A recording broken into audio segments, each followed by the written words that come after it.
Kwa Iran, uwepo wowote wa kigeni katika mlango wa bahari wa Hormuz ni jambo ambalo halitowezekana, mamlaka nchini Iran zinasema.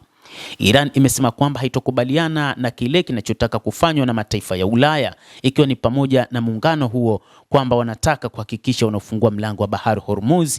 Mohammad Reza Sabur, balozi wa Iran nchini Italia, amesema katika mahojiano na shirika la habari la TASS. Kwa mujibu wake, Tehran inaitaka Ulaya kutilia maanani muktadha wa historia na kijiografia wa eneo hilo pamoja na sababu kuu za mgogoro huo. Kinachotaka kufanywa na watu wa Ulaya ni kile ambacho wanakimbizwa na Rais Donald Trump. Rais wa Marekani amekuwa akiwaendesha watu wa Magharibi kuwataka waungane pamoja ili waweze kufungua mlango wa bahari wa Hormuz. Ni jambo ambalo haliwezekani, anasema balozi huyo. Kwa mtazamo wa Iran, uingiliaji wowote wa kigeni au uwepo katika mlango wa bahari wa Hormuz hautokubalika. Hii inatumika pia kwa mipango na taarifa za hivi karibuni zilizowasilishwa kama mipango ya Uingereza na Ufaransa pamoja na muungano wa Ulaya. Iran inakataa na kulaani mipango ya hatua hizi kwa kuzingatia kuwa hazikubaliki. Mwanadiplomasia huyo anasema amezitaka nchi za Ulaya kushughulikia mzizi wa hali ya sasa, yaani hatua za Marekani na Israel kuishambulia Iran, ikiwa ni taifa la pwani katika mlango bahari wa Hormuz na ghuba ya Uajemi.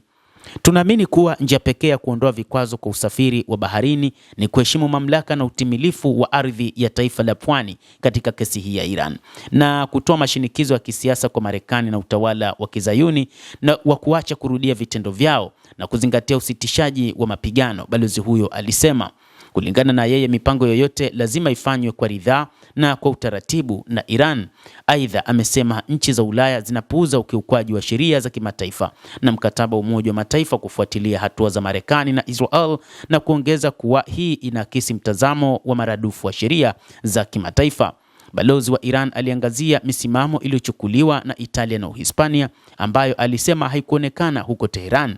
Italia na Uhispania zimechukua msimamo huu muhimu ambao ni tofauti na ule wa nchi zingine za Ulaya, zikielezea hatua dhidi ya Iran kama ukiukwaji wa sheria za kimataifa. Pia tunazingatia matamshi ya waziri mkuu wa Italia kulaani mashambulizi katika shule ya wasichana ya Minabu. Ni muhimu sana, balozi huyo alisema.